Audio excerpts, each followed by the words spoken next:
안녕하세요. 스페인 여행을 앞두고 발렌시아에 대해서 궁금해하시는 분들을 위해 준비해봤습니다.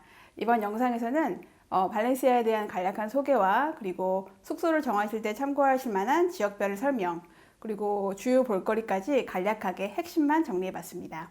영상 끝까지 시청해주시고 구독과 좋아요도 잊지 마세요. 발렌시아는 스페인 여행하면 딱 떠오르는 마드리드나 바르셀로나 혹은 남부 안달루시아 지역만큼 널리 알려진 관광지는 아니죠. 하지만 스페인에서 마드리드와 바르셀로나의 다음 가는 주요 도시로 어느 정도 규모 있는 도시에서 기대할 수 있는 편리함과 그리고 다이나믹한 시티 라이프의 장점을 모두 갖춘 곳이기도 합니다. 또 스페인을 대표하는 음식인 빠에야의 본고장이기도 하고 전 세계에서 많은 관광객들이 찾는 불의 축제 라스파야스로도 유명하죠. 지중해 바다와 언제나 햇살이 풍부한 날씨, 편리한 대중교통, 깨끗한 환경, 상대적으로 저렴한 물가, 그리고 오픈마인드인 사람들, 이런 여러 가지 장점 때문에 최근 들어 젊은 디지털 노마드족과 퇴직자들에게 인기가 높아지고 있는데요. 그래서 외국인 인구도 많이 늘어나고 있다고 하네요. 어쩌면 발렌시아는 제가 살고 있어서 그런지 관광보다는 여행하기에, 그리고 여행보다는 살기에 더 적당한 이상적인 도시가 아닐까 하는 생각이 드는데요.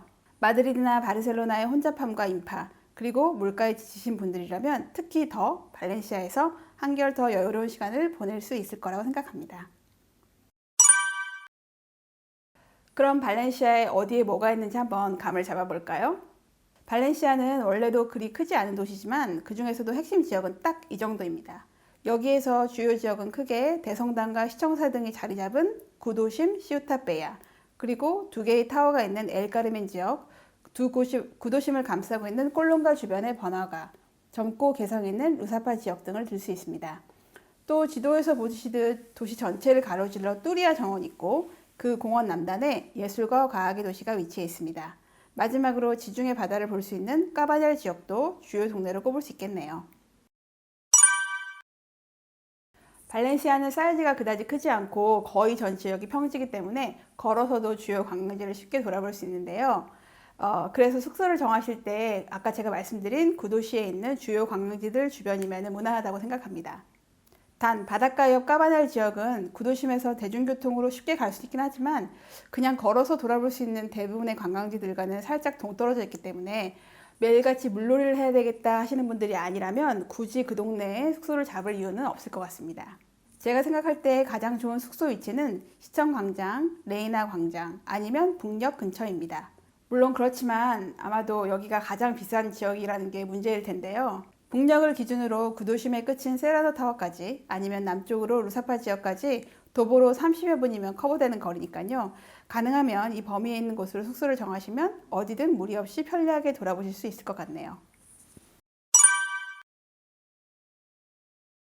이번에는 발렌시아의 주요 볼거리를 간략하게 설명해 드릴게요. 먼저 스페인의 다른 도시에서 기차를 타고 오시는 분들이 많을 텐데요. 참고로 발렌시아에는 기차역이 두 군데 있습니다. 바로 북역과 호아킨 소로에 역입니다. 어느 도시에서 어떤 기차를 타느냐에 따라 도착하는 역이 다를 수 있는데 두 역이 도보로 10분 정도로 가깝게 붙어 있고 셔틀버스도 운영되고 있습니다. 그리고 유럽의 다른 도시에서 비행기로 들어오시는 경우에는 공항에서 지하철 3호선이나 5호선을 타시고 샤티바 역에 내리면 바로 북역과 연결됩니다. 그래서 저는 편의상 북역을 출발점으로 해서 설명드릴게요. 1917년에 세워진 북역은 그 자체로서도 발렌시아의 랜드마크이기도 합니다. 모자이크로 장식된 벽과 천장, 그리고 목조로 만들어진 티켓 창구, 종종 전시가 열리기도 하는 대합실 공간 등 나름 많은 매력이 숨어있는 곳이랍니다. 기차에서 내려서 서둘러 나오지 마시고 잠시 시간을 내려서 내부를 한번 둘러보세요. 그리고 오렌지 문양 외관이 사랑스러운 파사드 앞에서 인증샷도 한번 남겨주시고요. 북역에서 나와 오른쪽으로 고개를 돌리면 오래된 투우 경기장을 만나게 됩니다. 발렌시아에는 아직 투우 경기가 금지되지는 않았는데요. 단 1년 내내 경기가 있는 것은 아니고 3월에 라스파야스 축제 기간과 연중 발렌시아 고유일에 맞춰 경기가 열립니다. 투우장과 투우에 대해서 궁금했는데 평소에는 개방이 되지 않아 아쉬우신 분들은 근처에 작지만 알찬 투우 뮤지엄이 있으니 여기에 한번 들려보시는 것도 좋겠네요. 여기에서 길을 건너볼까요? 길을 건너면 발렌시아의 심장부라고 해도 과언이 아닌 발렌시아 시청사와 시청광장이 나옵니다. 이곳은 거의 1년 내내 크고 작은 이벤트로 조용할 틈이 없는 곳인데요. 기념품샵, 극장, 카페, 패스트푸드점, 그리고 유서 깊고 아름다운 건물들이 주변을 감싸고 있습니다. 무료 입장 가능한 시청사에 들르셔서 발렌시아의 역사도 잠깐 살펴보시고 무엇보다 2층 발코니에서 시청 광장의 탁 트인 뷰도 즐겨보세요. 시청 광장을 가로질러 분수를 지나서 북쪽으로 조금만 더 걸어가면 두 갈래의 길이 나오게 되는데요. 왼쪽으로 가면 전통시장인 메르카도 센트랄과 연결되고 오른쪽으로 가면 레이나 광장이 나오게 됩니다. 어차피 올드타운의 모든 관광지들이 옹기종기 모여 있으니 크게 고민하지 않으셔도 됩니다. 올드타운의 곳곳을 탐험하며 거닐다 보면 금방 또 만나게 될 테니까요. 오른쪽으로 가볼까요?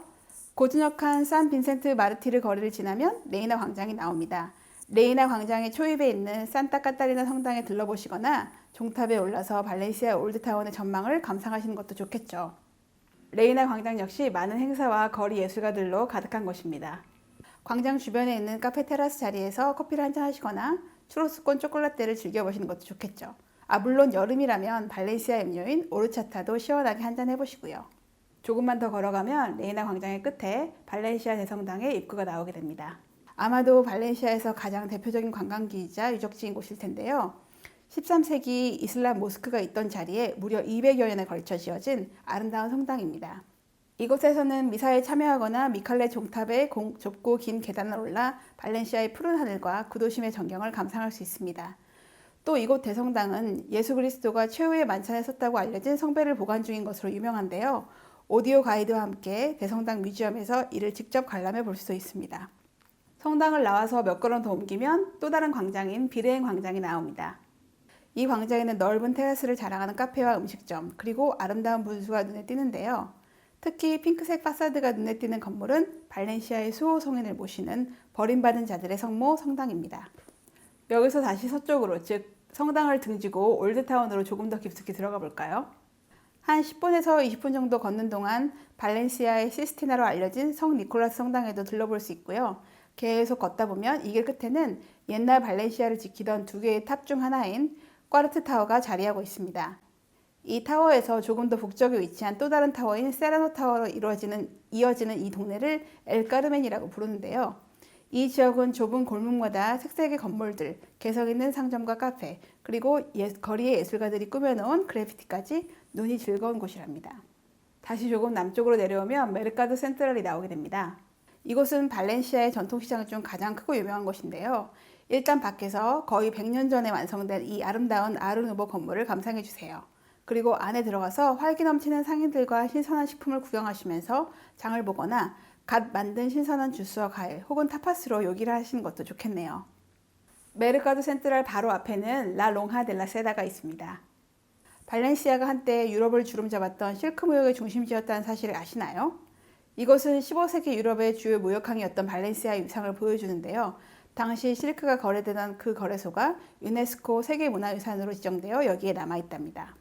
다시 시청 광장으로 돌아와서 왼편, 조금 더 동쪽으로 가보면 많은 상점과 식당들이 나오기 시작하는데요. 엘코르테스 잉글레스 백화점부터 투우장까지 이어져 있는 이 메인 도로인 꼴롱가를 따라 걸어가면 자라, 망고, 캠퍼 등 우리에게도 잘 알려진 스페인의 패션 브랜드들이 즐비해 있으니 쇼핑을 좋아하시는 분들이라면 이곳에서 보람찬 시간을 보내실 것 같네요. 그란비아를 건너 내려오면 발렌시아의 홍대이자 이태원인 루사파 지역이 나옵니다. 루사파는 재래시장과 교회, 예쁜 카페와 식당, 펍, 그리고 클럽, 감각적인 삼정들이 많이 있어 외국인 관광객과 현지인들로 저녁 늦게까지 생동감이 넘치는 지역입니다. 발렌시아 시내를 관통하는 8km에 이르는 이 푸르른 공간이 바로 뚜리아 정원입니다. 원래 이곳은 뚜리아 강이 흐르던 곳인데 1957년 엄청난 홍수가 발생한 후에 강의 흐름을 우회시키고 그 공간을 이렇게 푸른 공원으로 탈바꿈시킨 거죠. 축구장, 스케이트파크, 놀이터, 조깅 트랙, 자전거 도로 이렇게 많은 편의시설이 잘 갖추어져 있어서 한 번쯤 꼭 산책이나 피크닉을 해보시길 권합니다. 이곳에서 또 빼놓을 수 없는 건 이곳 남쪽에 위치한 예술과 과학의 도시입니다. 발렌시아 출신 건축가인 산티아고 칼라트라바가 1990년대 말에 설계한 이곳은 마치 미래도시에서나 볼 법한 현대적인 건물들이 가득한데요. 발렌시아 오페라 하우스, 과학관, 콘서트홀, 그리고 유럽 최대 규모 중 하나인 수족관까지 하루를 온전히 보내기에도 부족함이 없는 공간입니다. 발렌시아가 갖고 있는 많은 장점 중에 하나인 바다, 지중해를 보지 않고 떠날 수는 없겠죠. 발렌시아의 대표적인 아레나, 말바로사, 그리고 파타코나 해변은 여름이면 긴 모래사장을 따라 발딜 틈 없는 곳이지만 성수기가 아니더라도 이곳은 사시사철 어느 때든 대자연이 주는 힐링을 맛볼 수 있는 공간입니다. 올드타운과 다운타운에서 버스로 편리하게 이동하거나 자전거로도 20여 분이면 닿을 수 있는 곳입니다. 지금까지 발렌시아의 주요 지역과 볼거리를 소개해드렸는데 어떠셨나요? 말씀드렸다시피 발렌시아는 빨리빨리 퀘스트하듯 지나가기보다는 조금 여유를 가지고 스페인 문화와 지역색까지 음미할 수 있는 좋은 여행지라고 생각합니다. 혹시 스페인 여행이나 발렌시아에 대해 궁금한 점이 있으시면 댓글로 남겨주시고요. 앞으로 이번 영상에서 담지 못한 발렌시아의 매력과 추천 일정 그리고 많은 볼거리들을 소개시켜 드리겠습니다. 구독과 좋아요 잊지 마세요. 긴 영상 시청해주셔서 감사합니다. 아디오스.